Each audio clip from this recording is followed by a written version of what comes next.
The mere mention of Oklahoma and Texas invokes not a game, but one of the great events in all of football. Each year, both schools make the pilgrimage to Dallas, where the Cotton Bowl is transformed into an arena of color and spectacle. Regardless of the outcome, the matchup has produced historic moments, highlighted some of the best athletes to play the game, and carried on a tradition of unforgettable football.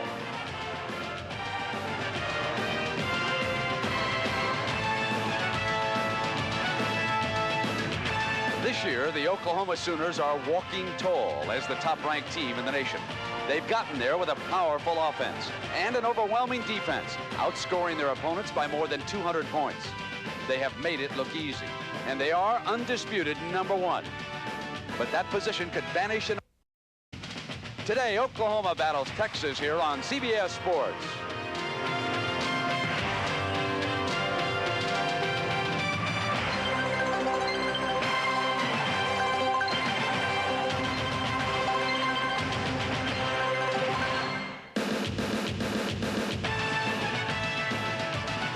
Occasionally in sports, the big event overshadows the athletic contest at hand.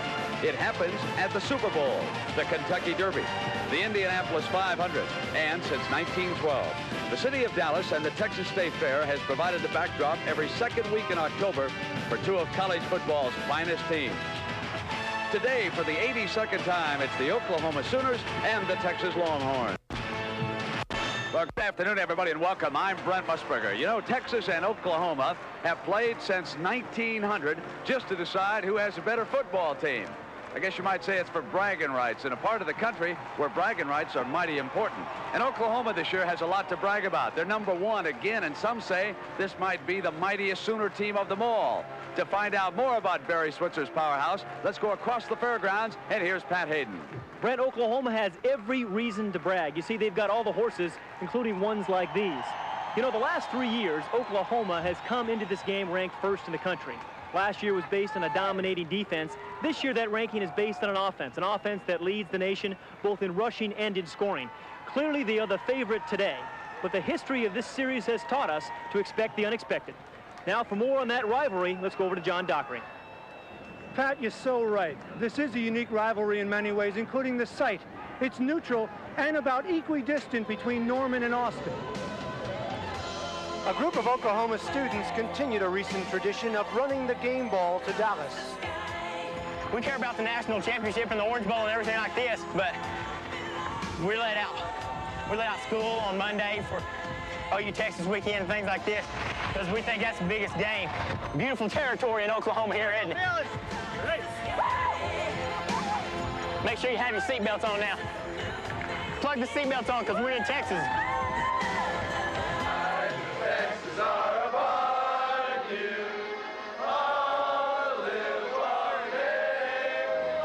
The scene in Austin was just as loose. Caravans organized, and at stops along the way, all thoughts were on today's game. This is just one last thing I'd like to do. It's my impression of Jamel Holieway this Saturday after kickoff.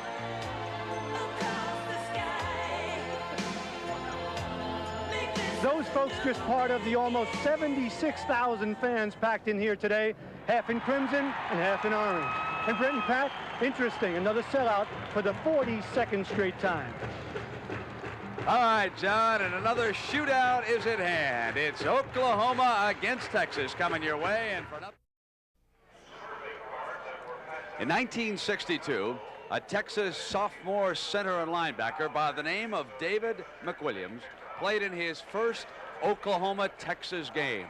He was standing down inside the tunnel about this time of the afternoon when suddenly he said, "I felt like I was getting sick. My stomach got all tight and I didn't know what to expect." Today, he'll be coming out coaching the Texas Longhorns for the first time in this game. Right now, John Dockery is inside that tunnel, and Doc, I would think that tightness in the stomach would affect all the athletes here today. Tightness is a good word, Brent, because normally stadium locker rooms are far apart, sometimes at the opposite end of the stadium. Here at the Cotton Bowl, the Oklahoma team, as you watch them come out, their locker room is directly opposite Texas locker room, about 15 yards apart, so the teams get to see one another before the game. Reminds me of a heavyweight bout with two boxers in the ring getting a chance to size one another up. You talked about your player being nervous. Well, one player told me his knees actually shake. Another talked about butterflies as big as station wagons. Another said, as you go down this tunnel into the Cotton Bowl, you can actually lose your memory before going into the war. Now back to you, Brent.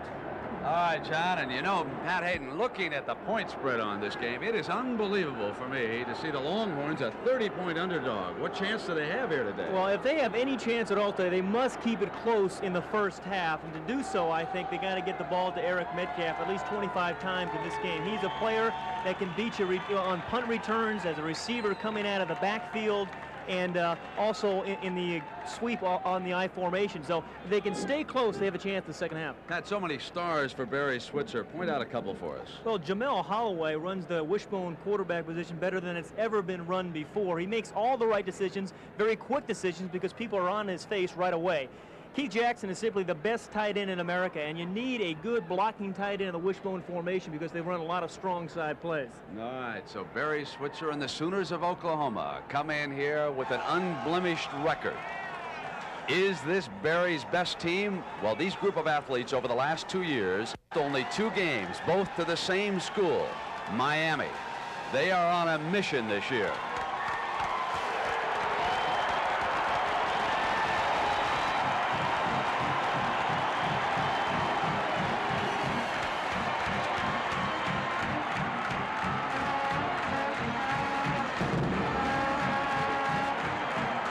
Barry Switzer has been at Oklahoma for 12 years. And we asked Barry, what does Texas OU mean? Basically, the people are the same. We're Southwestern folks, cowboys, rednecks, whatever you want to call us, people that listen to Willie Nelson, Waylon Jennings, and I like Patsy Cline myself. But we're basically the same kind of people that take pride in our state universities, our state, and it's kind of for the bragging rights that last really 365 days, and that's all. Now the Longhorns of Texas.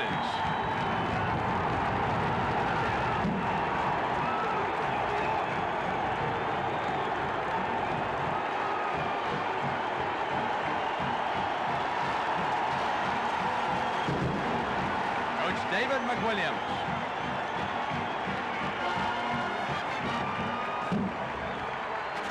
So it'll be coming up, the shootout in Big D, Oklahoma and Texas. CBS Sports presents college football live from the Cotton Bowl in Dallas, Texas. It's the #1 ranked Oklahoma Sooners versus the Texas Longhorns. Today's CFA game is sponsored by the heartbeat of America, today's Chevrolet. Michelob Light, when the sun goes down, light up the night with Michelob Light. Mr. Goodwrench, no one knows your GM car better than Mr. Goodwrench, no one. And by Northwest, look who gives you more of the world from more of the USA. Look to Northwest. It's a beautiful day for football here in Dallas, and only a slight breeze from left to right at 6 miles an hour. Now, some time ago when Barry Switzer was down recruiting, there was a young high school coach down at Abilene by the name of David McWilliams. He has a great deal of respect for Coach McWilliams, and they met for a short time prior to the start of this game, and now the athletes are ready. Texas will receive. They won the flip and elected to defer, and Oklahoma said, we'll take the wind and go on defense. Thompson's kickoff, not a good one. The short man with the fair catch there at the 31-yard line, and it'll be 1st and 10 for Texas. Wide receiver Kerry Cash bringing it down. Now the Texas offense, Brett Stafford, he will be the quarterback. A lot will depend on him today. 2 fine running backs, Norris the fullback in front of Metcalf. Texas expected to throw. Tony Jones, the small wide man, and Gabriel Johnson should be the main targets for Stafford, and also his backup quarterback, should he come in, Shannon Kelly. Faking to Metcalf. They throw complete on 1st down for a 1st down to Jorick Battle, number 40. Ricky Dixon forced to make the tackle, and so Pat, the men up front now with the responsibility of giving him time to throw. Champagne is the center. Jetton and Saleh the guards. At tackle, Cunningham and Nielsen. Should they go to a tight end, Stephen Clark, but we expect a lot of 3 wide-out formations today. Clark has chucked in on this sequence.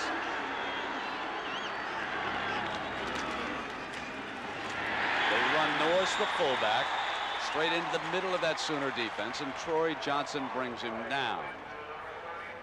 Now, the defensive line, Williams is up front, along with Evans and Kilpatrick for Oklahoma. And outside of them are Reed and Johnson. So, Pat Hayden, what about the Texas game plan here so far? Well, they are going to throw the ball at least 60% of the game. The opening pass for Stafford there was a big one to get his confidence going. Here's his second pass down the middle. Oh. And incomplete. He was aiming it for Jones, his small wide receiver, and Gabriel Johnson crossing down there. And I thought he was trying to throw that ball to Johnson because Johnson was wide open for the touchdown.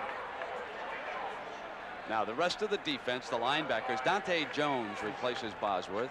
Casper is also there. White and Finch are the cornerbacks for Coach Switzer. And the safeties, Vickers and Dixon.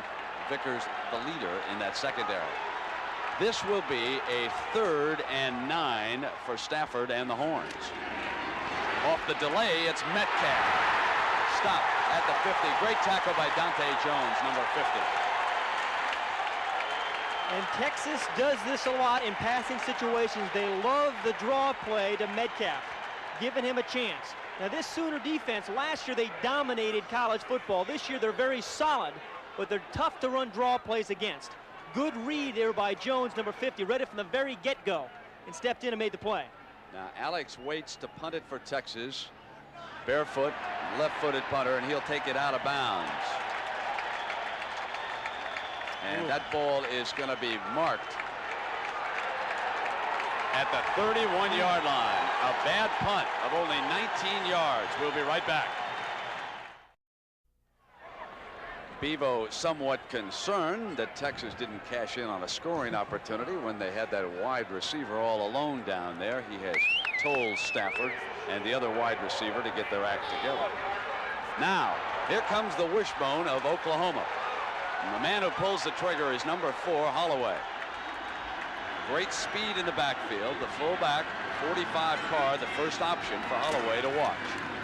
He rides it, pulls it out, and keeps it on first down. John Hagee makes the tackle.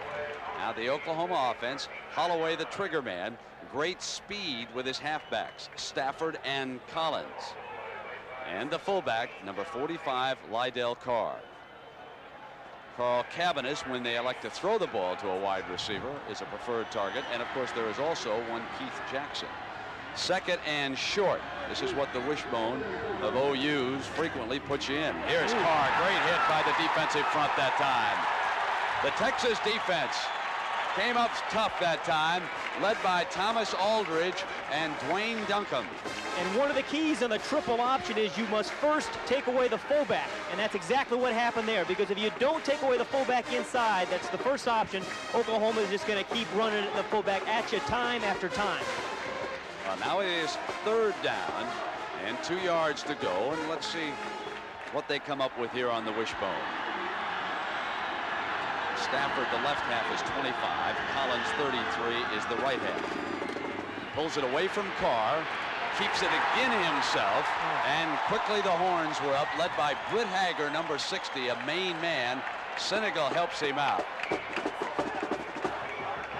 I want you to meet this offensive line, folks. We probably will not give them enough credit. It is a great line. Bob Latham is the center. Hudson, John Phillips has moved over to guard to replace his injured brother. They don't lose anything because Richard Marks is a fine tackle. And, of course, Keith Jackson. We're looking at perhaps 3, 4 NFL stars. I'm not talking about draftees. The NFL teams are drooling over that offensive line. You know, Brett, you always talk so much about Holieway and their backs and their speed, but they get the opportunity to display those skills because the huge front right in front of the offensive line has done a sensational job the last 3 years. That's how much Holieway needs for the first down. And Barry Switzer elects not to give it up right here. He's going to go ahead and punt it. And very key for the Texas defense. They bulled their necks and held them on the first series. Key play for Texas. Now Thompson to punt. Metcalf, the deep man, is a splendid punt returner. His daddy, Terry Metcalf, one of the more dazzling runners in NFL history. He could get his first opportunity unless they elect to punt away from him all afternoon. Coach Switzer this morning expressing concern. Snap on the target to Thompson. Good high punt at the 16, and here comes Metcalf. Eludes the first tackler, but quickly gets hit by the second.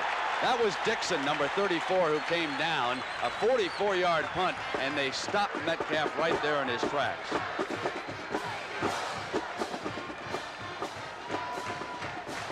If you look back at history, there have been streaks in this series. Look at the victories and the times they played, and of course, right now, Oklahoma's hot. Very few blowouts in this series. Last year, I think, was an exception. These games generally are very close. Now let's watch that Horn offense. They split the backs. They come out of the eye this time, and they try to get Metcalf outside. Good defensive pressure that time by Darrell Reed, number 40 for the Sooners. If you're going to beat Oklahoma, you're going to beat them throwing the football. It's very difficult to run. Part of this defense right here is Dante Jones, and their outside players, this is Johnson, and their other outside linebacker are very good players. They play a base 34, and they like to force everything inside to the inside linebacker Jones. That's where Bosworth played a year ago. Kerry Cash comes in. They're working 3 wideouts on this 2nd and 10. And off a fake, Stafford with great time, intercepted. Oklahoma with a scoring opportunity as Ricky Dixon picks off a ball that appeared catchable. It was very catchable. It should have been caught by Tony Jones.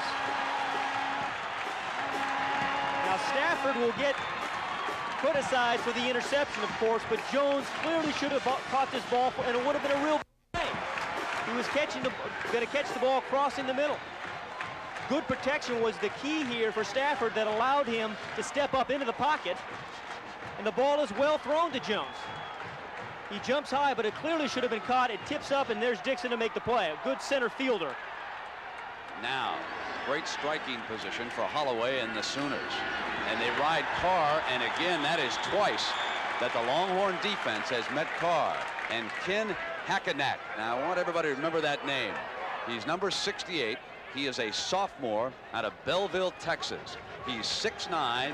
He weighs 282 pounds. He wears jersey number 68 because, folks, in the next couple of years, he's going to weigh more than 300 pounds. He'll remind you a little bit of a young John Matusak when you see him set down in there. Now 2nd and 10, and the Horn defense looks strong here so far. This time, Carr up the middle. They split 1/2 out to influence the set, and Hackenack, number 68, makes the stop. Now here is that defense up front. Llewellyn and Hackenack. They are the 2 men who bear a great deal of responsibility, along with Duncombe and Aldridge, who play outside them. Now Britt Hager must lead the way. He was injured early in last year's game. Beckelman and Dwayne Duncombe, they are brothers. I think there are 6 pair of brothers in this Texas team. Big down for the Texas defense. Holloway pitching outside, and the trailing man is picked up beautifully. That was Richard, the cornerback, who came up, number 18. And this is terrific defense, and the key defensively was the real quick pressure on Holloway. He comes very quickly, and he doesn't have a chance really to have the option develop the way he would like to have it develop. See, there's immediate pressure. He has to pitch the ball before he wants, and then there's a disciplined defense, the defensive back on the pitch man. Good disciplined defense. A 44-yard field goal attempt by R.D. Lashar. Misses.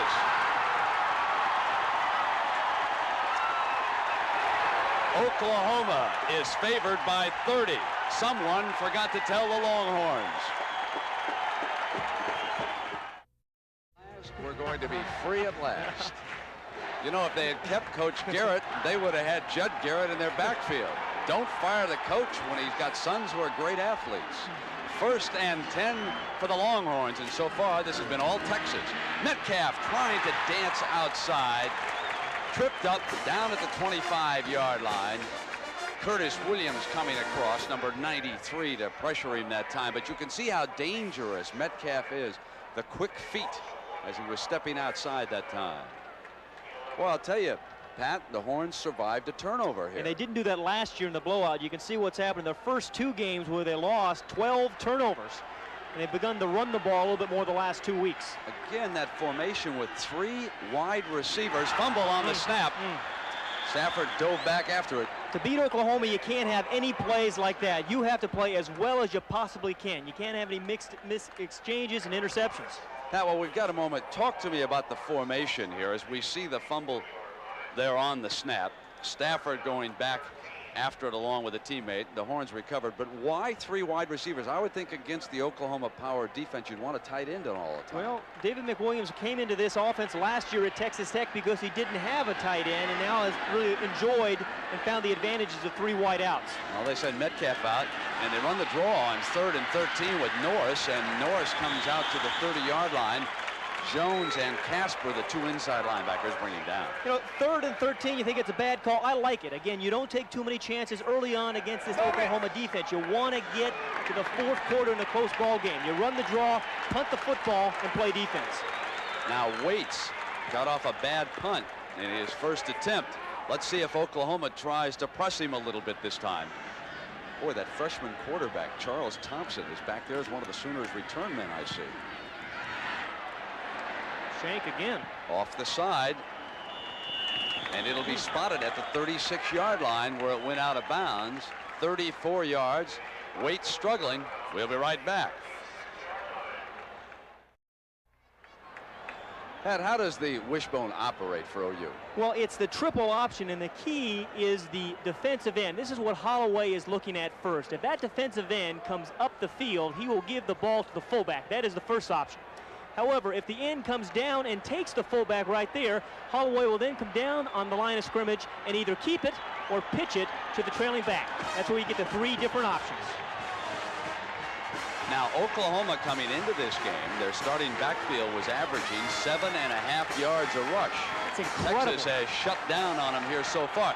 Don't be surprised if they don't come up with a pass to tight end Keith Jackson at some point to try and loosen up this defense. Let's see how it operates here.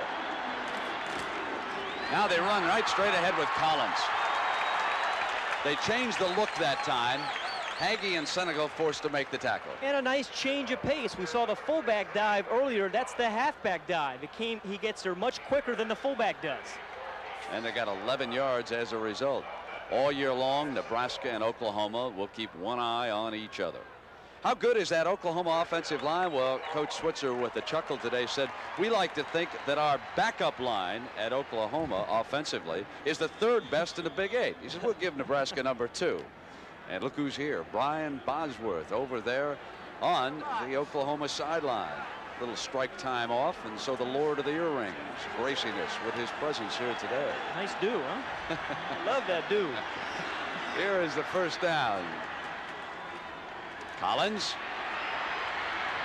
moving across midfield for the Sooners.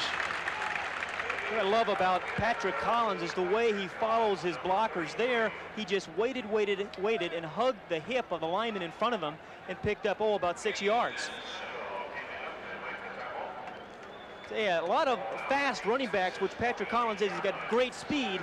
They outrun their blockers. He doesn't hear. You see, he waits. You see the guard in front of him pulling, and he just stays on his hip and then breaks a couple of tackles. That's nice running. Great block by Mark Hudson, number 79, the left guard. And penalty markers come down. Greg Johnson appeared to move in that offensive line. That's Oklahoma's 45th penalty of the season. So they'll take it back near the original line of scrimmage where this series started, back on the other side of the 50-yard line, with Coach McWilliams very pleased by what he's seen defensively here so far. Well, Texas has always given Oklahoma trouble with in the wishbone offense because the defensive tackles of Texas have always played so well. Patrick Collins, 33. Anthony Stafford, 25, are the halfbacks, and you see they break the bone here this time. Holieway, faking the pass, takes off himself with those quick feet, and boy, did he get hit by behind. Whoa, Thomas Aldridge came after him.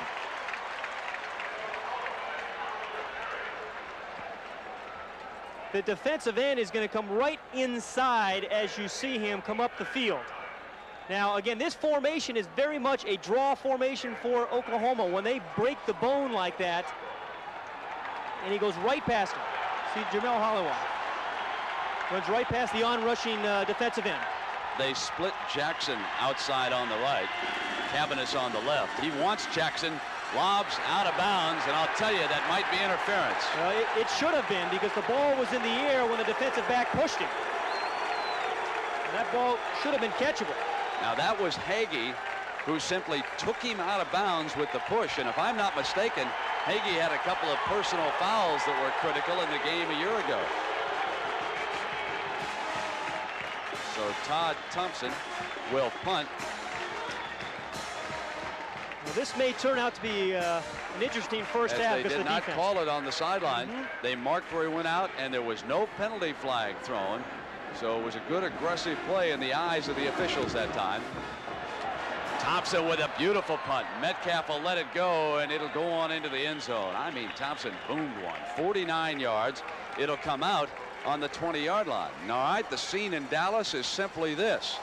5:07 to go in the first quarter, and the Sooners and the Texas Longhorns are scoreless.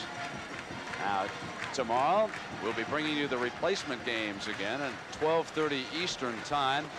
We'll tell you what is the latest. Will McDonough will be live in Washington. Then after the NFL today, these are the games, and we have a doubleheader tomorrow. Washington against the Giants, San Francisco and Atlanta. So our coverage starts at 12:30 Eastern. Stafford will throw it on first down. Complete. And that's Gabriel Johnson, number 31, and a 12-yard gain and another first down. I'll tell you what's impressing me, Pat, is the amount of time Stafford has to throw the ball. That is the key, and watch Brett Stafford as he's time. He really stepped up into the pocket and delivered the ball on time. This year, so far, that's been his problem. He hasn't been stepping up into the protection. Stephen Clark will be slotted on the left. Again, 3 wide receivers, so the offensive line doing it mano-mano for Stafford. Stafford runs the option, slipped inside neatly, and got another first down. Stafford does his Jamel Holieway impersonation pretty nicely. Nice play call by the Texas offensive coordinator that time. Good blocking by the left side of the Texas offensive line, too, today. Watch as he comes down. He's going to option off Troy Johnson. Doesn't pitch the ball in a little move. He faked the pitch upfield, and then he goes north and south. It's a nice little run and move by Stafford. Pat, we have an Oklahoma player down. I think it is Derrick White, a right cornerback, who is shaken up on the play. He's down. So while we have a little stoppage in the play here, let's go downstairs to John Dockery. Doc?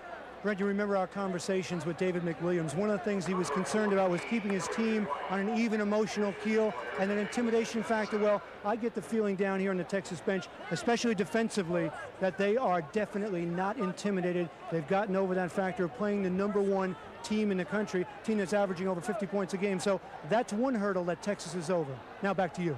Well, David McWilliams is very close to this team. He was a coordinator here for years and years, knows these defensive players well, and I think that is definitely one of the keys against Oklahoma for any team, because they can intimidate you. Most players don't feel they can really beat Oklahoma. Pat, did you have the feeling in watching the Oklahoma players against Iowa State and warm up here that they are overconfident, perhaps justifiably so, but they have not been pressed yet this season? They've routed 4 opponents, but they've overmatched all 4 of those opponents. But I think that's Oklahoma's style, and I do think most players, it intimidates most teams. It's tough to intimidate a Texas football team, though. I'll tell you what, there's an intimidating player. You may not like his style, folks, but I want to tell you, Bosworth was a great, great college linebacker, and I think he'll have a tremendous career up in Seattle. Stafford again on first down. He's got time, doesn't he? And on the move, he'll throw incomplete. Couldn't hook up with Johnson that time, who was coming out of bounds on the far side. And Kerry Cash was also working there, number 19. And actually, Cash had the better opportunity to get open for that throw. Had a chance to ask Stafford about today's game against OU, and here's what he had to say. You know, just being able to win a game like that is something that I feel like would give this team a lot of confidence that we need right now. We have a lot of confidence coming off those last 2 games, but this would be a big turning step for us in this season, and it's something that we're looking forward to, and we know we have a chance. We just have to go out and play well. Well, he's 2 of 5 with 1 interception. This will be his 6th pass dropped. He's had a couple of balls dropped. That was Metcalf, number 2, who dropped it. And that's just the kind of play you want to get the ball to Metcalf out in the flat. It's only a 5-yard pass, but he can turn that into 40 yards. You know, I talked with the coaches about Stafford, and the first 2 games they lost, he was just not confident. They feel the last 2 weeks his confidence has come on. What's that wristband? Did it have the plays on it, Pat, or what? They send in half the play, and then he'll look at the wristband for just the formation and the motion calls. So he brings the Longhorn offense up with a 3rd and 10. He'll be looking at 5 defensive backs this time. Rolling to the right, incomplete, and is that interference? You bet. Stephen Clark was the wide receiver, and Kenny McMichael.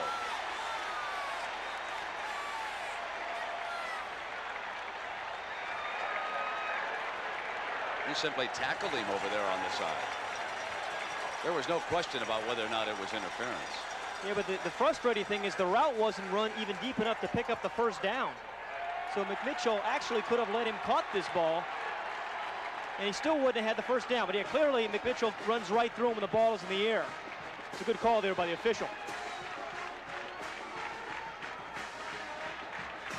Hey, it drives you nuts as a quarterback, though, when the receiver doesn't pick up enough yardage to pick up the first down. Detroit bounces back at home here in game 3 after losing the first 2 in Minnesota. The Twins, a different team on the road. Now a 1st and 10. They're down to the Oklahoma 49-yard line. There might be some uneasy folks over there on that OU sideline right now. This wasn't supposed to be happening. Norris right straight ahead, and that offensive line of the Horns drove him back before Dante Jones made the stop. You know, in college football, you only have 25 seconds to call plays. There's a lot of things you're going to call. This is a typical Texas play. Jack's right, 28, Rip Lou go on 2. The Jack's right is the formation, okay? The tight end's going to go to the right. The 28 is the play action pass. The Rip is the protection. The Lou is the receiver. He is the hot receiver. The go is the pattern. And, of course, on 2 is the snap count. It's tough to do in 25 seconds. Gets that one off. Here's Metcalf on the option. Hit hard as he turned the corner by Lonnie Finch, the left corner. Evo likes what's happening, though. He says my Horns are playing pretty well here this afternoon. And I think I've really liked the way they've called plays. We've seen a couple of option plays. We've seen some draw plays. We've seen some drop back passes and some rollouts. What would you do here on 3rd and about 7 to go for a first down? Got to get the ball to Metcalf, in my estimation. Stephen Clark, Jones, and Johnson are the wideouts. Straight back. Plenty of time. Intercepted again. The 2nd interception is Vickers. Caught the deflected ball. This is the problem when you have a receiver who's a little short. Metcalf is only 5'9". There's the rush in Stafford's face. It's tough to get the ball over the line with some touch to a short receiver. The ball was high and then tipped. That's how that thing developed. So Vickers, one of Barry's team leaders, coming up with the 2nd interception for Oklahoma. They have 51 yards to go here for a score this time, and they come out in the I formation.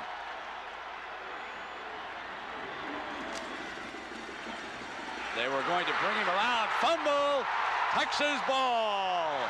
Britt Hager, the middle linebacker, pounces on it, and the Horns get it right back. And folks, we may have something brewing in Big D.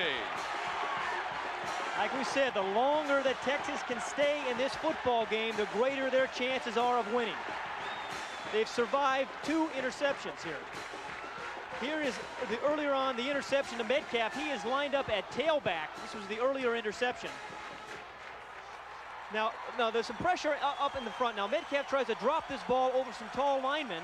The ball is high and tipped, and then there's this interception by Vickers.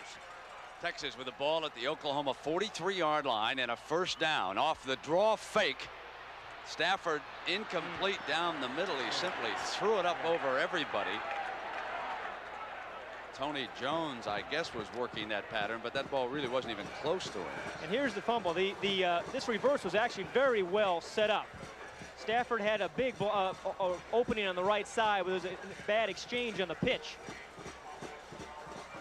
It was a little different pitch for Stafford. Usually they're running with the quarterback. That time he was going against the quarterback's grain.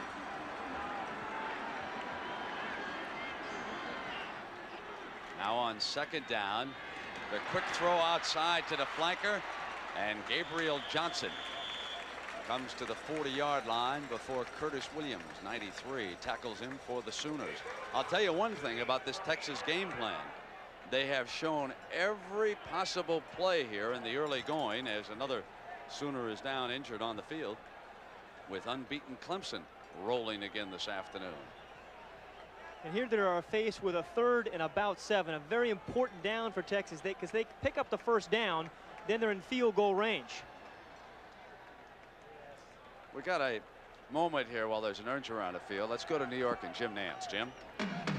Well, Brent, against Virginia, Joe Henderson closed out the Clemson scoring right here. The 8th-ranked Tigers over 400 yards on the ground today. They had to come from behind early, go on to run the record now to 5-0 on the season. Let's go back to Dallas. All right, Jim. So Coach Ford and the Tigers stay unbeaten down there in the ACC. I think everyone who tunes in right now, 2:19 to go in the first quarter, would be shocked by that score. And particularly Texas has turned the ball over twice. A couple of Sooner players have been injured here already. I think that's Williams who's getting up. Yes, indeed it is. Number 93. He was shaken up for Coach Switzer on the sideline. Barry was concerned this morning. He said, if you've been involved in as many of these battles as I have, you know you don't make anybody a 30-point favorite in this game. Let's go downstairs to John Dockery. John.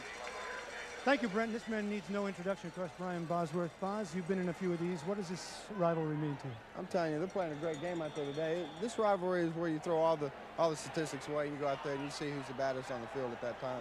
What about the battle over number 44 to wear it in the NFL or not? What happened in court? Well, you know, it's something that I really can't comment on right now. I don't really agree with it, but something that I'm going to deal with it later on down the line. Let's go back to you, Brent. All right, on third down, Stafford throws complete to Metcalf. Metcalf short of the first down. That was Dante Jones, number 50, who replaced Bosworth, who made that tackle. Boy, I tell you, Lonnie Finch from the defensive secondary came up and kept him from getting the first down. Metcalf knew where the marker was and was doing everything he could to get there. But Finch stuffed him.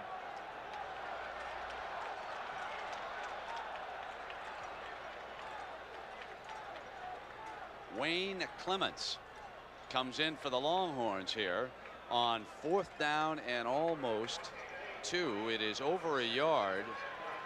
Now I would say to watch the fake in this situation in a game like this. This would be a 52-yard field goal.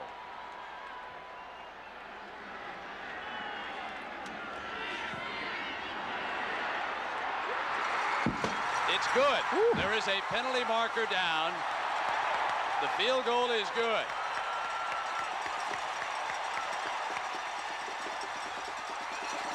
That's his career long, but there is a penalty marker down on the field.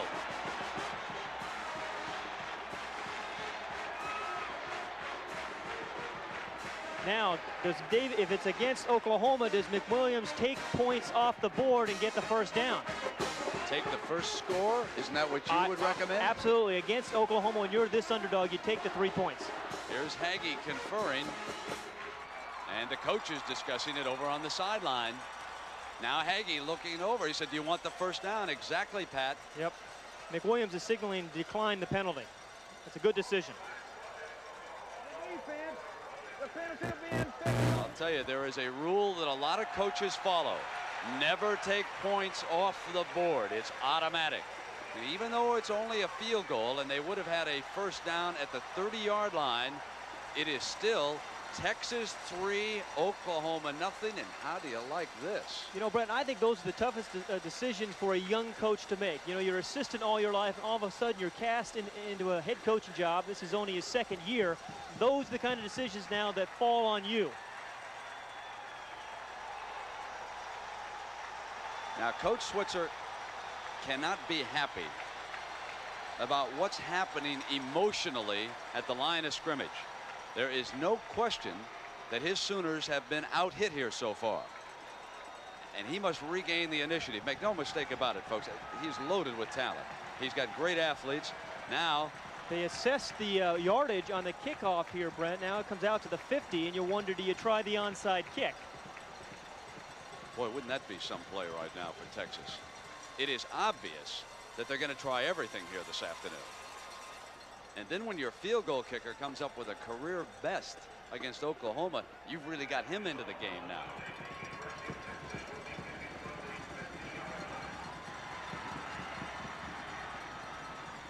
So Clements with the ball on the tee, and the Horns up by a field goal.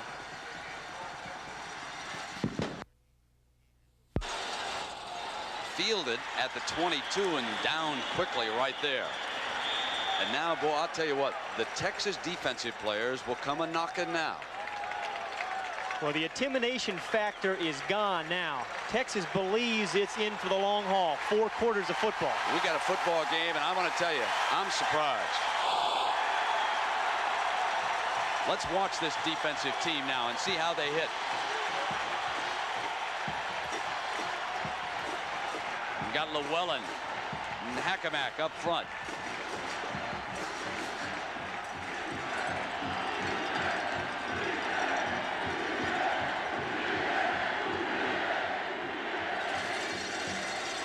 And the first option, Carr, comes through at him. Britt Hager making the stop for the Horns. He's the man in the middle. There's Duncombe and Richard down in there with Aldridge, 97. Dwayne Duncombe, 48, is the linebacker, and his brother Bobby wears number 46. He's a defensive end right there. Now they face the second down.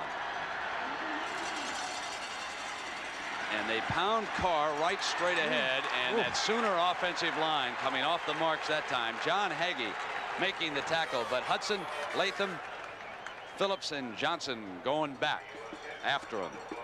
You know, there are 3 separate games going on here today, game within a game. Now, one of them is right in here. It's the middle linebacker for Texas and the 2 defensive tackles, which must stop the fullback. They really aren't involved in any of the option plays outside. Their job is to stuff the fullback. There, Carr does a much better job. So with a first down, it is Collins breaking to the 46-yard line. Duncombe forced to make the tackle. That's a 12-yard run. And that offensive line now begins to come off the marks. But the key here is Texas punted the ball or kicked the ball and making them go 78 yards. That's what they have to do. Oklahoma is going to gain some yards on the ground, but make them go 70 and 80 yards to have a chance. Well, the Twins are rallying there as we come to the end of the first quarter. Texas leading Oklahoma. College football on CBS will return after this message and a word from your local station.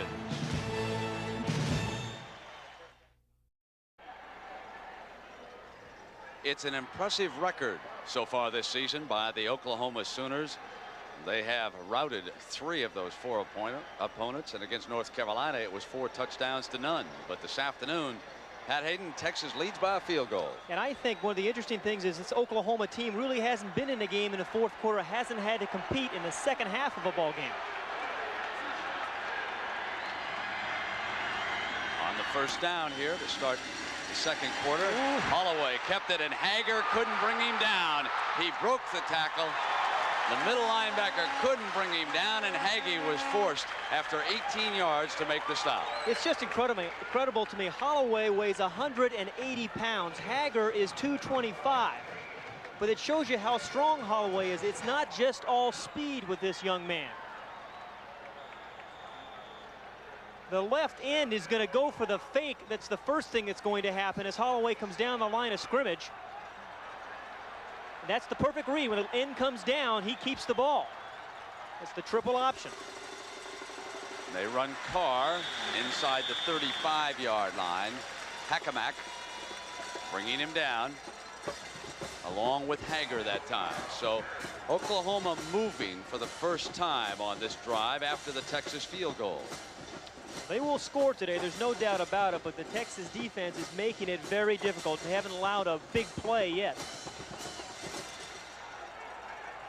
Now with 6 yards to go on this second down, Cabbiness is split out to the left in this formation.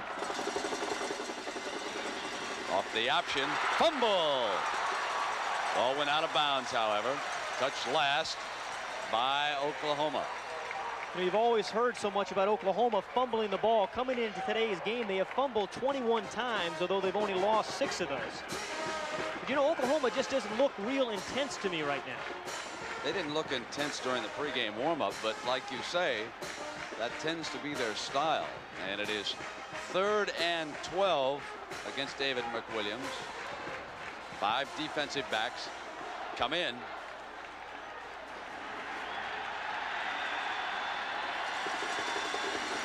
Holieway under pressure. Hagee was blitzing.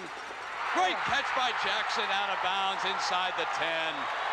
Oh, the All-American tight end, Keith Jackson. Now there, folks, is a horse and a half.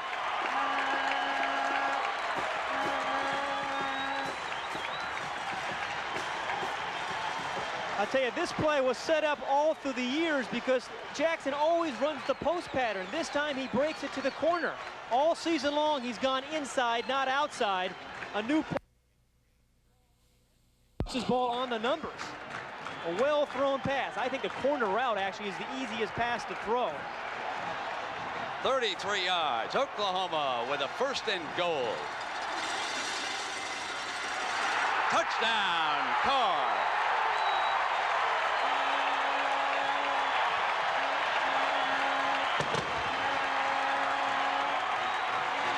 You know, over the last 3 years, every time Oklahoma's offense has gone stagnant, somehow Keith Jackson's always come up with a big play. Remember the Nebraska game a year ago.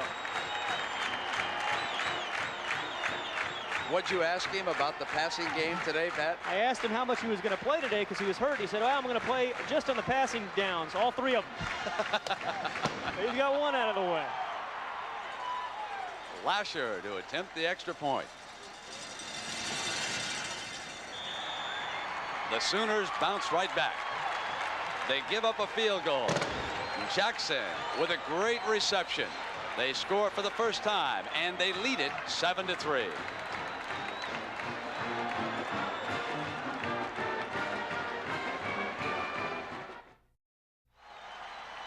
Pat, we talked about the catch, but this is a very well-thrown ball by Holieway. Well, I think the corner route really is the easiest throw for any quarterback to make, but Holieway does a nice job of letting Jackson run underneath this ball. He led him just enough. Over his shoulder, well adjusted there by Jackson, but a good throw. You know, Oklahoma has thrown 18 passes coming into today's game. 6 have been for touchdowns. And then right back with the fullback up the gut. Keep you on your heels. 8 plays, 78 yards. Carr scoring the touchdown, and Oklahoma leads it 7-3. Metcalf and Jones are back deep, but they will not get an opportunity. Kickoff is short, fielded at the 22-yard line and returned out to the 32. So Texas will put the ball in play there against the Oklahoma defense. Yeah, the key here now for this Texas offense, this is a very important drive for them. Pick up a couple of first downs. Don't let Oklahoma get the ball back right now when they have the momentum. Now Stafford has had plenty of time to throw the ball here so far this afternoon. They've been unable to get the corner with Metcalf on the sweep. So they'll run Metcalf on the draw. He gets outside himself before he rolls out of bounds with Lonnie Finch going after him. So yes, that is a familiar name, and Terry Metcalf, the one-time NFL star, is his father. Eric Metcalf, number 2. He's a junior from Arlington, Virginia. Well, he and his dad run alike too, don't they? His father was a great player, much like that, very tough on the corner of the defense. 3 wide receivers, that slot formation. You can see the slot man stepping in motion. And a quick throw to Metcalf as he works out of bounds on the near side and downstairs. And here's Dockery. John? Brent, Oklahoma, no panic whatsoever along the sideline. As a matter of fact, it's business as usual. And they're so cool that after that last touchdown, Holieway came over to Jackson and said, you run them, you call them, and I'll hit you again. These guys are confident. They're cool. They know how good they are. Now back to you. Yeah, confidence is not a problem with this Oklahoma football team. 4 yards to go for the first down here for the Longhorns. Timeout is called by Stafford. He'll come over to the sideline now. And we'll take a break with 13:47 to go in the first half. It is 7-3 OU. 75,000 jam the Cotton Bowl here this afternoon for the annual shootout between Texas and Oklahoma. And OU leading 7-3, and the Longhorns face an important 3rd and 4. Their play selection so far, 11 running plays and 10 passes, and 2 of their 3rd downs have been draw plays with Metcalf. They split the backs.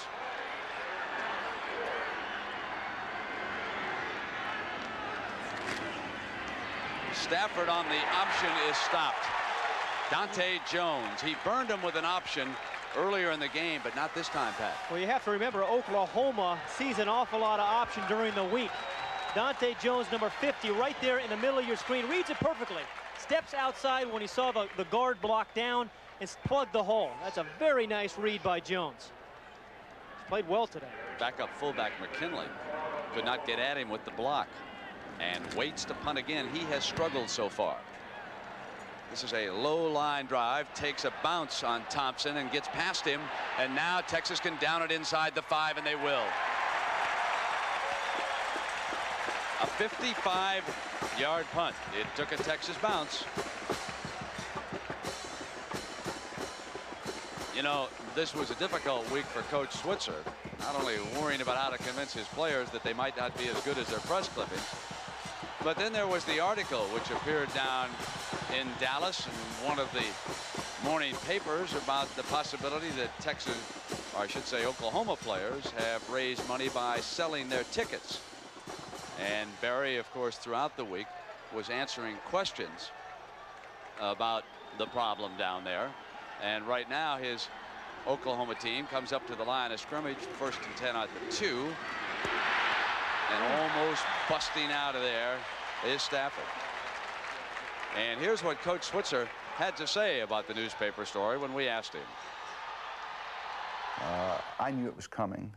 For several months, our ex-players have contacted us saying the Dallas Morning News has been calling them, asking them about certain things about our program that were negative, and we expected it, and we kind of expected it this week. It just so happens we play in the University of Texas in Dallas, so we've had a lot of negative stories come along at this time, but we do have problems. We've always had problems, and we address those, and the NCAA will look at them, and our institution will look at them, but I don't think that there's anything of serious nature, and it was certainly an expedition, a fishing expedition for the Dallas Morning News to do this at this time, and I don't think there's anything to it. I think that the rest of the article is certainly worth mentioning. It was not just selling tickets, but they claimed that there were preferable loans made to football players to buy cars, and the president of the bank, or the former president, said we made those loans available to all students, and so the story has been denied as of now. 1st and 10 here. They did plunge for the 1st down, and again they bring Carr, the fullback, and Bobby Duncombe is there to tackle him for Texas. Well, Brent, thus far in the first half, Texas has done everything it really needed to do. It survived actually 2 turnovers. It got on the scoreboard first, and they put Oklahoma in poor field position here again. Although Oklahoma came charging back with a score, they've had to go the long way. All right, this will be 2nd and 5 for the Sooners.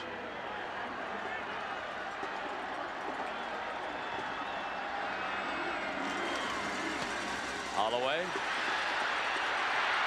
keeps it and got the 1st down.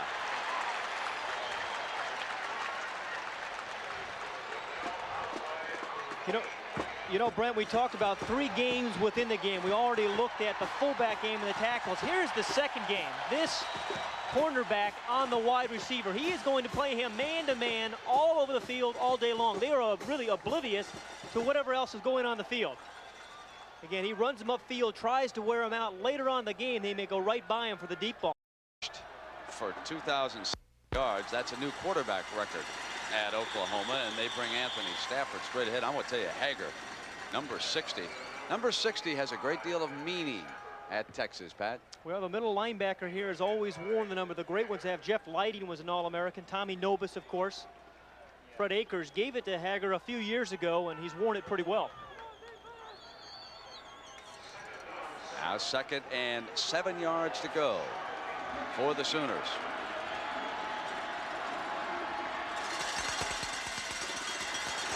On the pitch, Collins breaks free inside the 35-yard line before Senegal runs him down. What a great block that Stafford threw that time to key that 34-yard run. The big plays in college football come on the perimeter of the defense. The wishbone offense gets more plays to the perimeter than any other. And here's one. They're outnumbered. It's 2 against 1, and you can't do that against Oklahoma. A terrific block by the wide receiver, too, made this go just a bit further. Cabbiness, number 83, right there, putting the block on the DB. So it's 1st down. Holieway keeps it, and Hager brings him down inside the 35-yard line. So it'll be 2nd and long. The Sooners starting to exert themselves here, Mr. Hayden. You know, Brenda, as you watch this wishbone operate, I think if the Los Angeles Lakers played football, they'd run the wishbone, because this is really a kind of a fast break football game plan. They get the ball in the perimeter and they're gone. Damon Stell checks in at right half, and Collins comes out.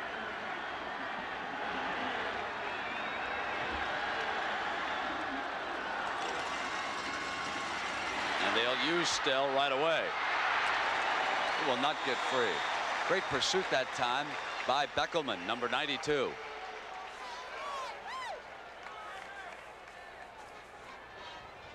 So it'll be 3rd and long. Cabbiness bringing the play in. Stell is out against McWilliams' defense.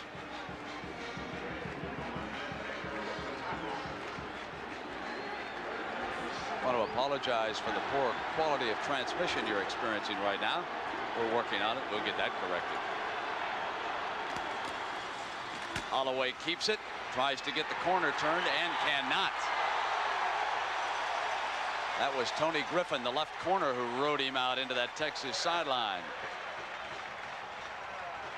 If you defend the wishbone well, your defensive backs have to make a lot of tackles, particularly your free safety. You become like an extra linebacker. So R.D. Lashar, the brother of last year's field goal specialist, who attempted here for the Sooners. This is a 46-yarder. He attempted 2 all season. They don't settle for field goals very often, this bunch. They get the 6s. He has kicked a few extra points, though. Good. So Lashar builds the Oklahoma lead to 10-3.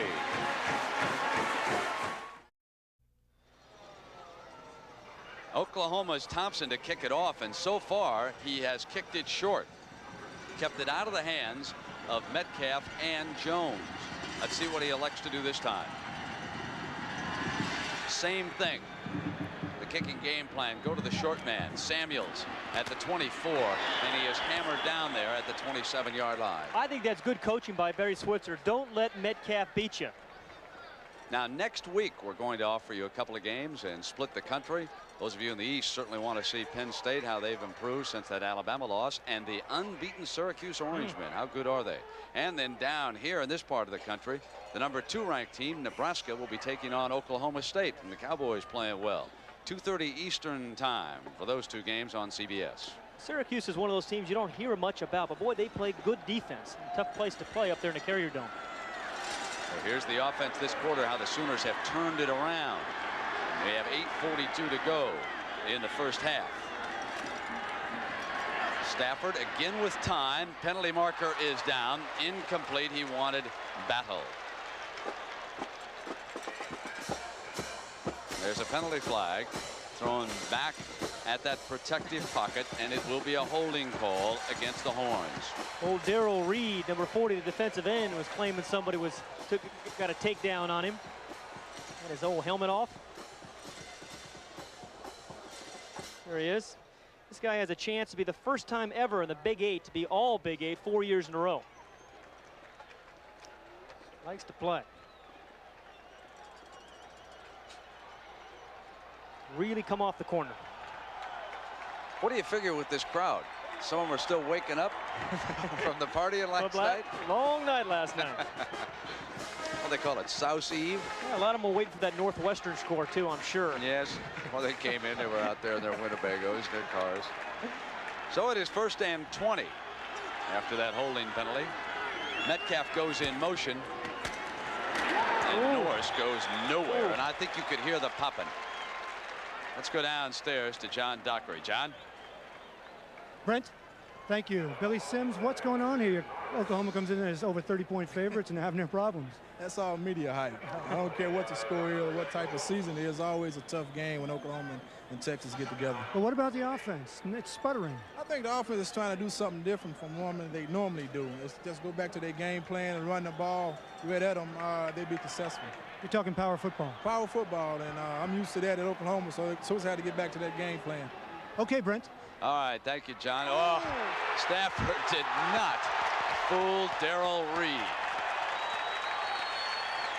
We just talked about Darrell Reed coming off the corner. He's a great point of attack type of player. Left to the screen, number 40. Now he is just too quick, and now Stafford, that is a naked bootleg, and you don't want to be doing that to Darrell Reed's side, I guarantee you. Not going to fool him. 3rd down and 26. Very important play here for Texas. The Oklahoma offense is too hot. They can't give them the ball back here before halftime.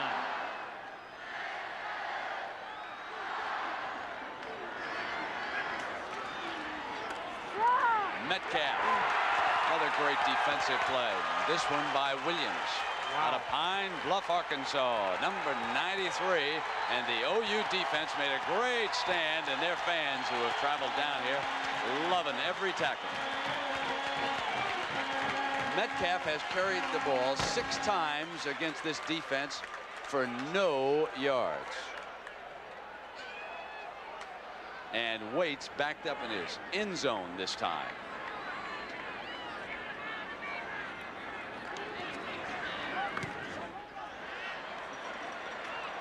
It's returnable, and Thompson's got it. Here's the freshman quarterback inside the 35-yard line. That's a 17-yard return by Thompson, and Oklahoma will have superb field position. They lead by 7. They gave up a field goal, and they have scored the last 2 times they've handled the ball, a touchdown and a field goal. We said at the top of the game the most important thing was for Texas to stay close in the first half. If Oklahoma scores here, they're going to have trouble in the second half. So key defensive series. Now, we spoke about last night and what happens around Dallas. One of the great party scenes, and earlier there was the tug of honor.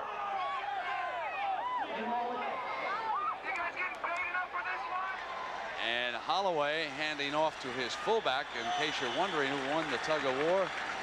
Texas beat OU. The Oklahoma people claimed it was rigged, though, because the Oklahoma people had to wear orange life jackets. Second down now here for Switzer and their crew. 7 yards to go. Well, the Texas defense has played well, but they can't be out on the field backed up against their own goal line all game long. Holieway keeps it on that option, and Hager stays with him. Boy, Hager is injured, isn't he? The way he's rolling on the turf. Might have been kicked getting up. He is having some duel right now with Holieway. Here is Hager right here, but the key to the play really was the quick pressure on the outside by number 48, Dwayne Duncombe, who forces Holieway out of his normal lane. He messed up the relationship between the tailback, the pitch man, and the quarterback. But good play by Hager. So 3rd and 10. Holieway, he'll keep it. Breaks free to the 20. Boy, he picked up some terrific blocks by the inside of his line, and Holieway read the blocks beautifully. Second time this game on 3rd and long, they've gone with a quarterback draw. This is a huddle call, but he screened off a couple of players by the offensive lineman there, then he turned it up for the 1st down. Well read. Bob Latham, the center, banged into Hager, the middle linebacker that time, and took him out of the play, and now Carr pounds into the middle of that Texas defense. Bobby Duncombe making the tackle, and the American League playoff game reaches the 7th inning with Minnesota jumping ahead of Detroit. Wouldn't that be something if the Twins went up 3-0 in that series? Detroit's bullpen, a real problem for Sparky Anderson, and for Barry Switzer, the Texas defense has been a problem here. He has got Oklahoma in 2nd and long again. 8 yards to go for the 1st down. Nothing has come easy for OU this afternoon. It's been like that. And that's a big play by the defense. Now it puts Oklahoma now in a 3rd and about 8. They want to hold them to at least a field goal here with 4 minutes left. Set up their first touchdown. Without that play, this well might be a tie game or 6-3 right now. Oklahoma, if you give them a field goal on 4th down. Let's see what happens on this 3rd down. Here is the pitch now. Stafford trying to get the corner. He might have been short of that 1st down. We'll see where they spot it. Senegal chasing. It will depend entirely on the spot. But Brett, that was a perfect example of the wishbone. It was 2-on-1 on the corner of the defense. He had a blocker and the ball carrier on one defensive back.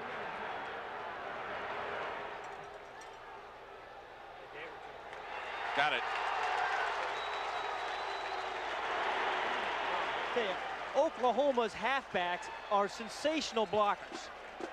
You can see here, watching the corner of the defense, there's 2-on-1 right now. See, Patrick Collins, number 33, blocks the defensive back pretty well. Now that allows Stafford to get to the outside, pick up the 1st down. Now, I think that's a kind of a bad mark. I think that's why the crowd was booing in the background. They thought his feet went out of bounds, but the ball was spotted where he dove. But anyway, it's 1st down here for Oklahoma, and they come with Carr. He breaks one tackle, but then could not get free as Duncombe, Dwayne Duncombe, and Senegal come up on the hit for McWilliams.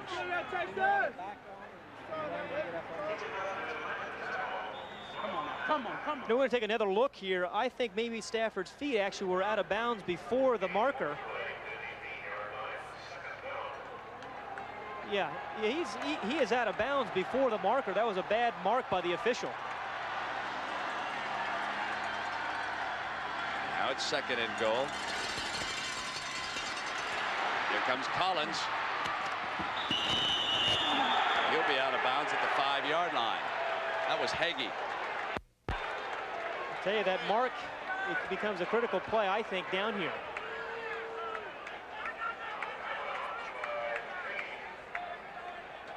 Well, they're going to be left with a 3rd and goal. Strong performance by the Texas defense. One big play, a pass to the tight end, and then a questionable mark keeps them back on their heels. And the offense for the Longhorns has been unable to keep any pressure off the defense. As a result, Oklahoma leads it 10-3, and they're driving for still another score.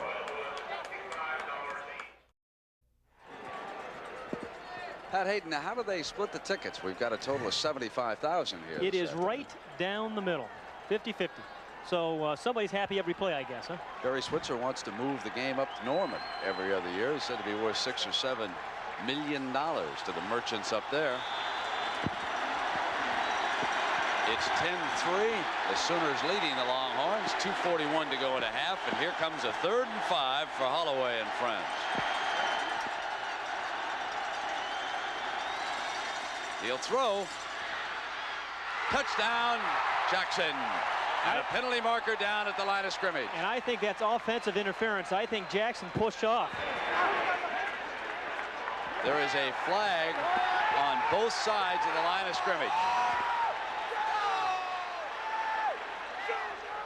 And the folks wearing burnt orange appear to be happier than the ones in red, so I'm assuming you're right. Yeah, it looks like Keith Jackson actually pushed off. They were trying to use his height advantage. He's 6'3" and can leap. The ball really didn't have enough air on it.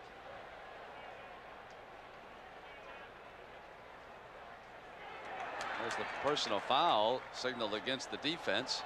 And here's the push off. It's offsetting penalties. Offsetting penalties. There was that penalty, which Pat pointed out, but there was also a personal foul against Texas. So they'll offset one another. The ball will be put back on the 5-yard line, and we'll have a 3rd and goal. A do-over, if you will.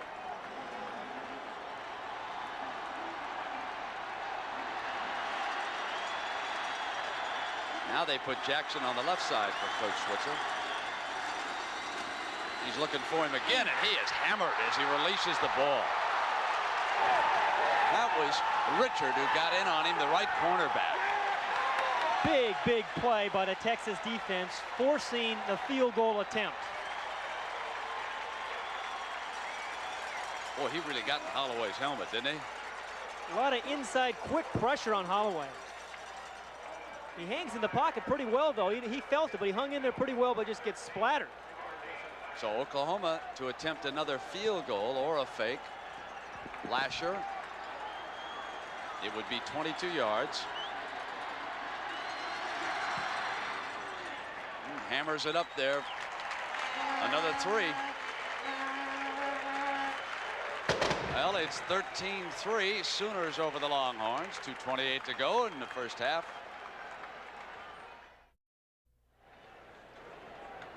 Another look here at the pass interference call on Keith Jackson. Watch his left hand as he pushes off on the free safety, John Hagee. And the ball, you can see his left hand right here, push him forward. That's why Hagee stumbles forward. The ball was thrown upfield more, he might have had a chance. Well, here comes Thompson to kick it off again. Everything has been short. Coming down at about the 20, they may want to send Metcalf up there soon.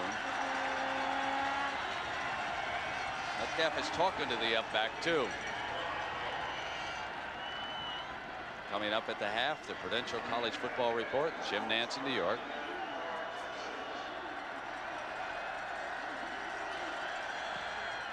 Here's that short kickoff. Metcalf comes up behind him, tries to field it, and it goes out of bounds, so it'll be a 5-yard penalty against Oklahoma. Well, you called it. That's exactly what they were trying to do, is have Metcalf come up. It was dangerous, though, because he has a long way to go from way back.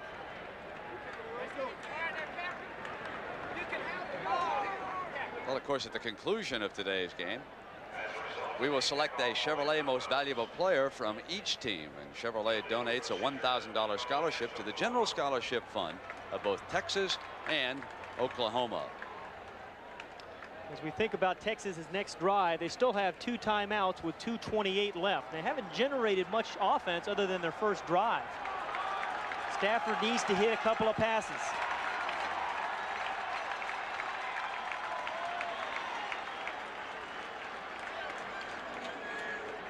I'll tell you what they're doing this time. They have moved Metcalf up to the 26-yard line. They have quickly changed he. You see number 23 there? He is the short man. That's Chris Samuels. This time, Metcalf comes out to the 25-yard line. Now, just as quickly, Thompson goes back and had something to say to the men on the kickoff team. So they reverse again. And Metcalf will go back. So the kickoff games continue here. And instead they'll go to the other side. Fumble.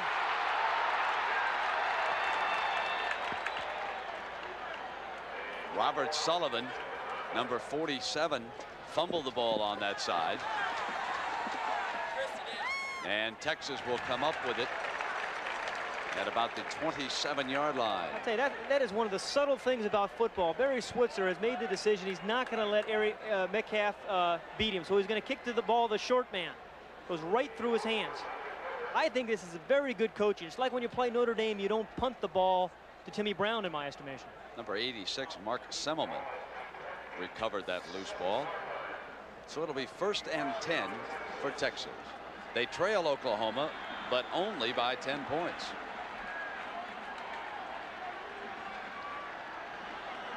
Now they slot Metcalf.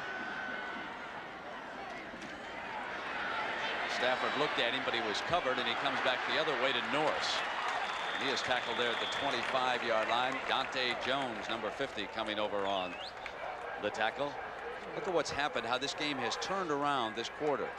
The Sooner talent exerting itself as we thought it would. Stafford rolling to the left. Metcalf gives him some protection, and he drills the pass to Jones that time. It'll be marked there. Line. It'll be short of the first down.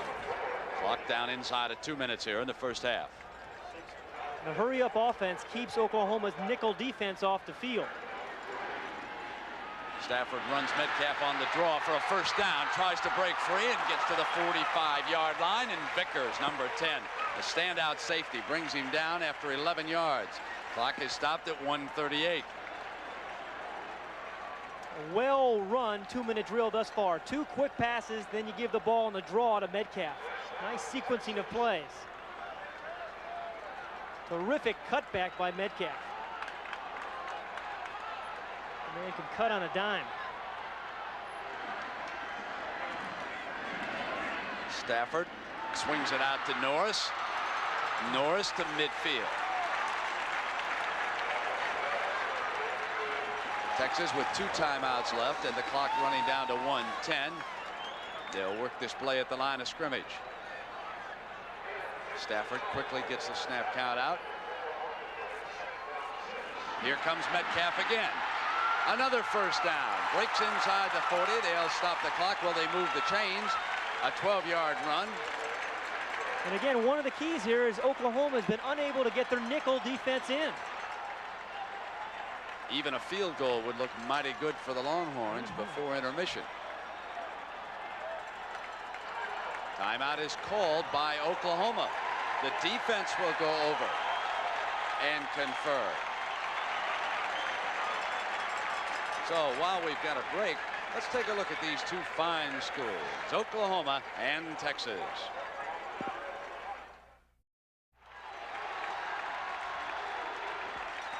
.57 seconds and 2 timeouts for the Texas offense. The ball is down to the Oklahoma 38-yard line. And Oklahoma called a timeout so they could bring in the 5th defensive back. Stafford working with 3 wide receivers. Johnson. He's in there with Jones and Battle. They're the 3 wide men.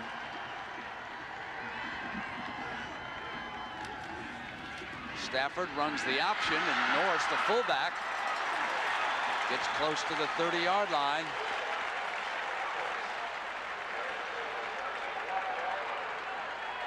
Clock down toward 40 seconds.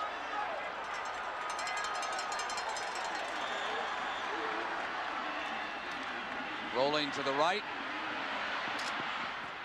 Incomplete. In and out of Johnson's hands. He should have made that.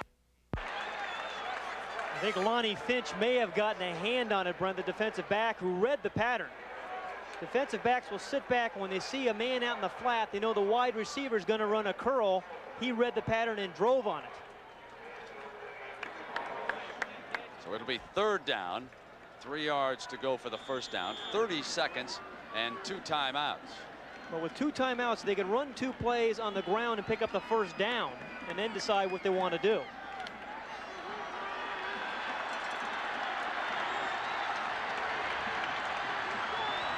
That's Metcalf.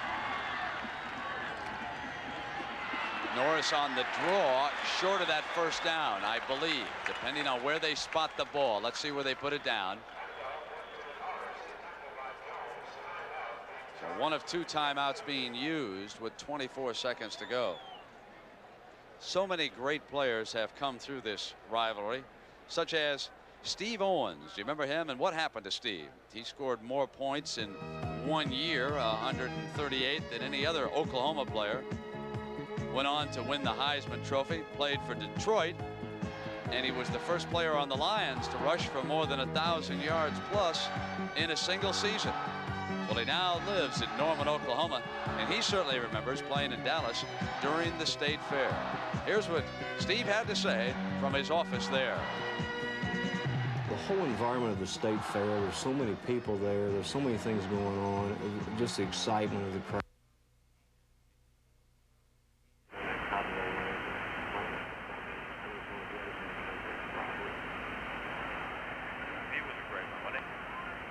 Like Texas now will try the field goal rather than try to get the first down. I think this is a good call by David McWilliams.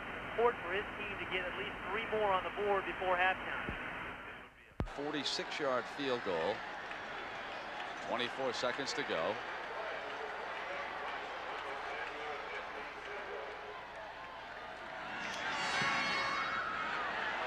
Got a strong leg, doesn't he? That's 2 for him. Texas still in it on the scoreboard. Well, they've field goals for Wayne Clements, and it is 13-6. And they've made it close here in the first half. If you ask David McWilliams what you wanted, this is the kind of score he wanted at halftime, but almost blocked. Oklahoma can put tremendous pressure on the kicker.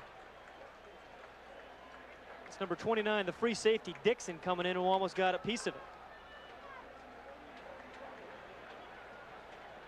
So now 17 seconds to go. 1 timeout remaining. The Texas kicking team huddling with the assistant coaches. And we'll see what they might do to keep the clock ticking here in this situation and not give. First thing they have to do is go to the correct side of the field. And That's rather fundamental, isn't it? Yeah, to get that straightened out, and we'll be all right.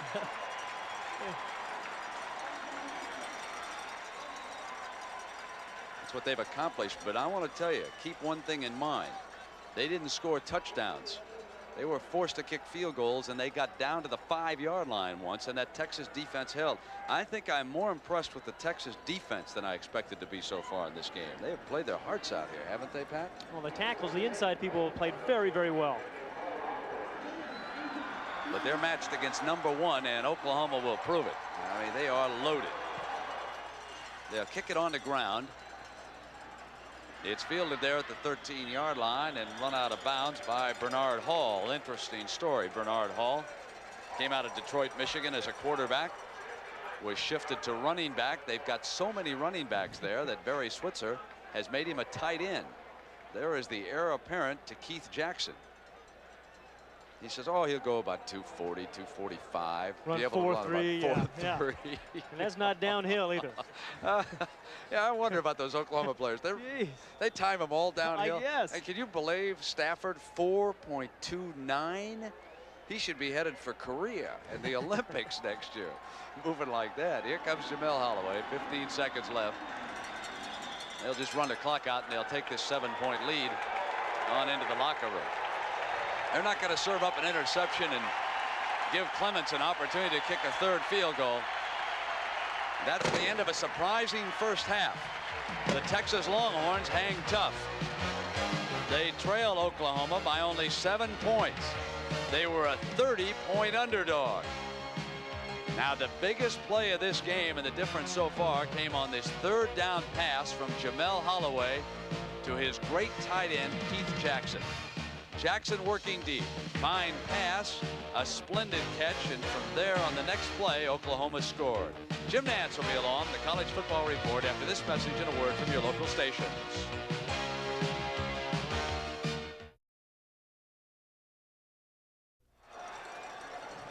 It's a beautiful day here in Dallas. The second half about ready to start, and John Dockery was able to talk to the coach, David McWilliams of Texas, and here's what he had to say. Coach, I just asked you about the first half. How would you describe it? Well, I thought we lost our intensity a little bit in the second quarter. They made 2 good drives on us, you know, but I tell you, we got it back there right before the second half. We came down and got that field goal, and I think that we're going to come out with a little more enthusiasm because of that the second half. But, you know, they did a good job of moving the ball inside on us. I worry about, you know, them being so much bigger and experienced. But I feel good right now going into the second half. Thank you, Coach. He'll get the ball to start the second half. Thompson with the ball on the tee for Oklahoma. They replaced the linebacker as the short man, and Norris, the Texas fullback, standing at the 20-yard line. They go to Chris Samuels. He's a backup tailback, trying to come to the far side and get an alley. And Texas will have the ball near the 33-yard line, 1st and 10. Let's go downstairs and find out from John. What did Barry Switzer have to say coming out, Doc? Well, Brent, I talked to Barry, and basically what he said, he was disappointed that his team wasn't able to take advantage of those 2 turnovers. But basically, he said, we have a solid scheme, we're going to keep after them, and in the long run, we will prevail. Now back to you, Brent. All right, John, thank you. And Pat, you know, the offensive coordinator of Texas was able to keep the defense off balance pretty much in the opening quarter. Then in the second quarter, I think you've got to credit the offensive assistants for Oklahoma with changing up. So let's see how this unfolds now. Stafford, the Texas quarterback, high formation. He'll throw again on 1st down. Complete. He hits Battle. That's 12 yards and a 1st down. You know, and as good a play as that was, had the ball gotten there earlier to Battle, he could have turned right up the field. Great protection again by the Texas offensive line. See, he's open early in the middle. He throws the ball late to him and leaves him so far outside. The momentum keeps him, runs him outside. Stafford takes a big blow. I think it's Darrell Reed on the outside, too, after he threw the ball. The ball is at the 44 for this 1st down. 3 wide receivers have gone all the way. This is Metcalf jitterbugging to the 46-yard line.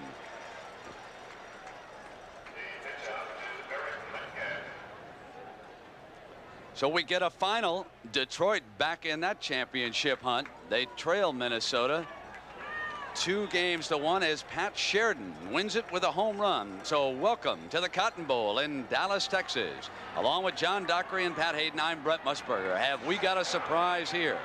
Yes, Oklahoma leads, but only by 7 points. The third quarter just got underway. Off the play fake, Stafford has had time. Down the middle, intercepted. The 3rd interception, 2 by Vickers. Vickers loose at midfield, looking for an alley. And Vickers out of bounds inside the 30. There is a penalty flag down on the near side of the field. Around the 35-yard line, a penalty marker is down. Well, Stafford threw 2 interceptions the first half that were not his fault, but this one is, because the strong safety Vickers is standing there the whole time, read the pattern beautifully, saw the crossing route, and just stepped up for the easy interception. The Oklahoma safeties read patterns very, very well. And Jones is only 139 pounds, so he had a lot of trouble trying to bring Vickers down. Vickers is a 200-pound senior, and that was a mismatch. But the penalty is going against Oklahoma. There's a roughing the passer penalty, and again, another big break for the Texas team. We saw him get hit a little bit earlier. Yeah, the ball is clearly gone there. Good that call. Defender did not at all affect the bad pass. We'll see if we can get a number. If whoever that defensive lineman was, I see 9, the first number, but I don't want to guess. We'll see if we get one from another angle. It is possible that it was Dante Williams, number 98, the nose guard. We get that confirmed now from our technicians in the tape truck. The sophomore nose guard. Dante Williams ripped into him. A big break for the Longhorns. They're inside the Oklahoma 40-yard line. You can hear the OU fans in the background.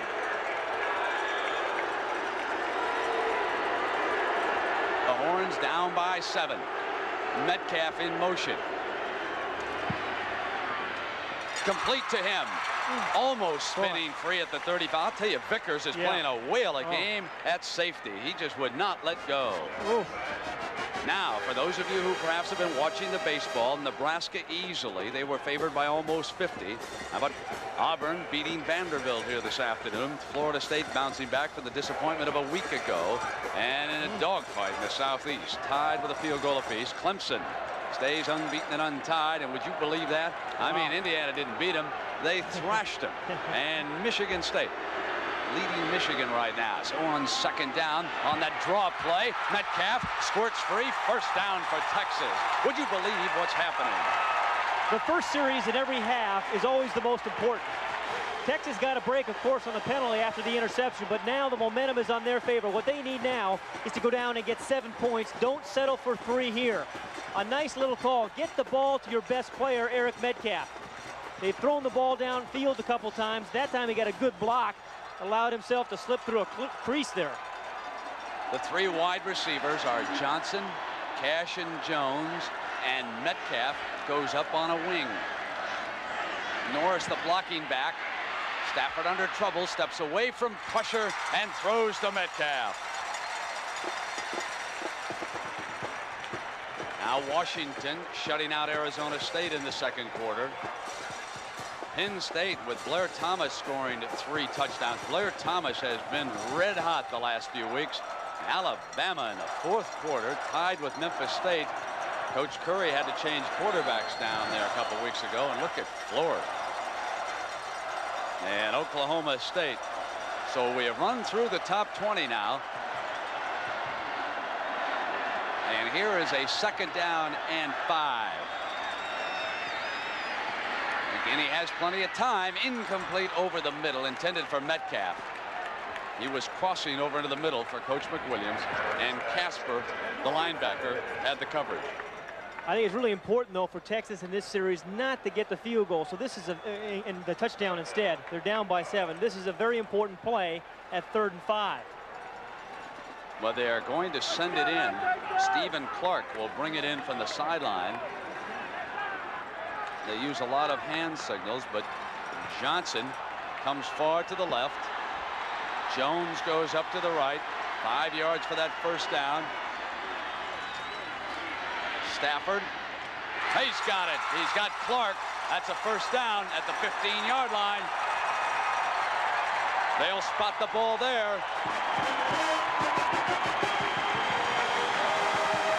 So Clark brought the play in from the sideline, and it was his own number. And it was a nice call because the defense had putting pressure on from the outside. Darrell Reed from the backside haven't given him pressure, so they roll away from Darrell Reed and gives Stafford a little bit more time to find Clark for an easy first down.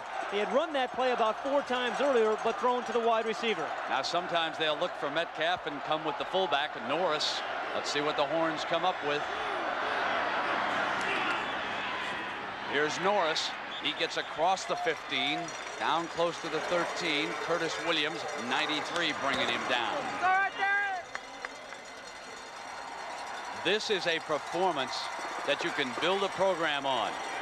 And Switzer was uneasy about being installed as a 31-point favorite early in the week. And some drop, right? Here comes the second down. 9 yards to go for the first down. They line him in the eye. Johnson turning around. Stafford again with time, and it's intercepted by Oklahoma. Only Norris and Stafford can get him out of bounds. Ricky Dixon saves the moment.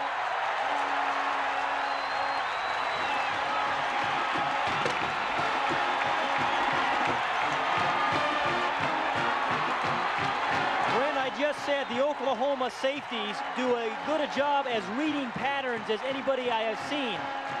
Dixon, he is the free safety. He read that pattern earlier. That's the same pattern they threw the first down just a moment ago. But Dixon was not fooled that time and made a nice play on the ball.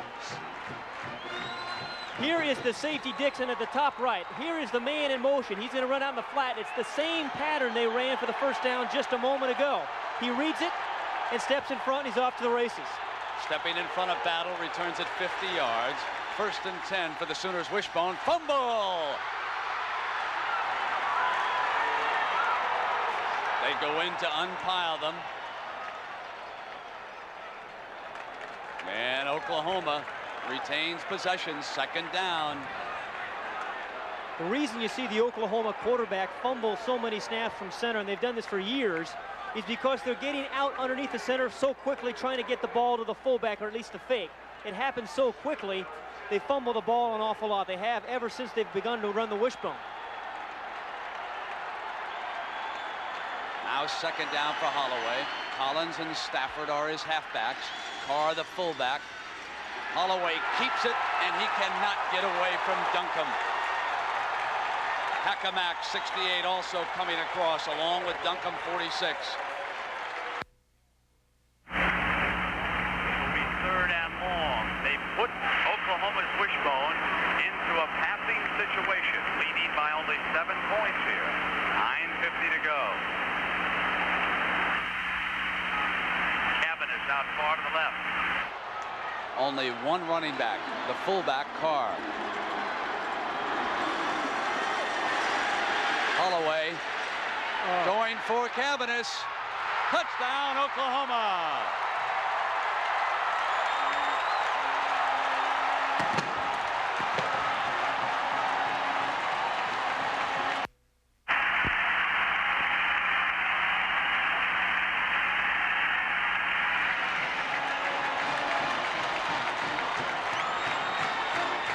They are naked on the corner defensively against that wishbone, Pat. But on 3rd and 13, you always have to have a free safety in the middle of the field. You can't do that on 3rd and 13. Lashar to attempt the extra point. 3rd quarter, lightning strikes in Dallas.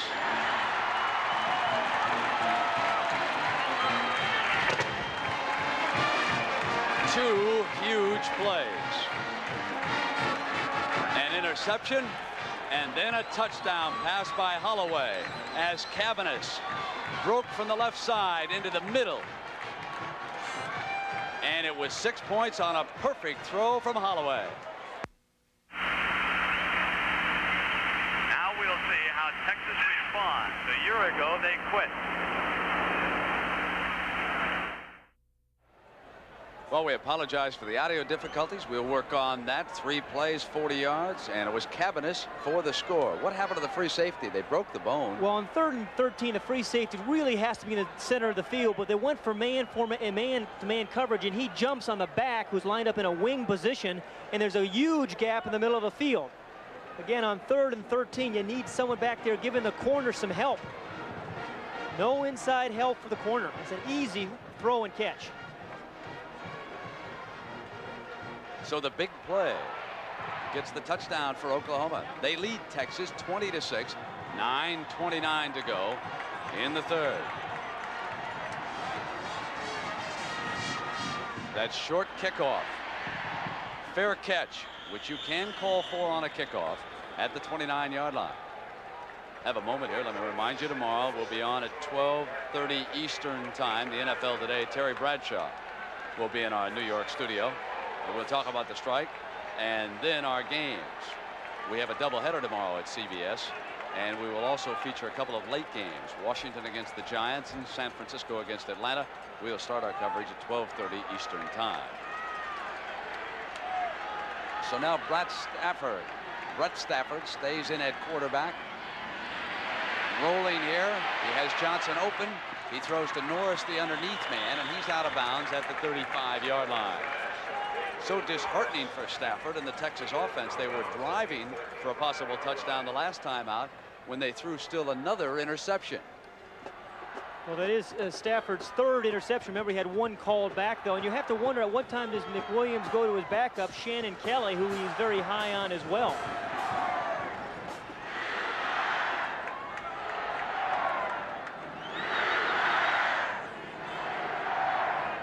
Clark turns back around. Norris comes through for the 1st down. Ball will be spotted around the 40. Let's go downstairs to John Dockery. John. He's standing there with Earl Campbell, and obviously I don't hear Earl.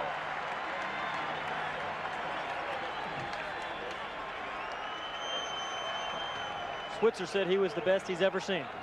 But the one thing he can't do is talk without a microphone. He can do everything else. All right, now we got a first down after that short burst. Stafford under heavy pressure scrambles away from it, intercepted. Had a man open and could not get it over Troy Johnson's head. There is a penalty.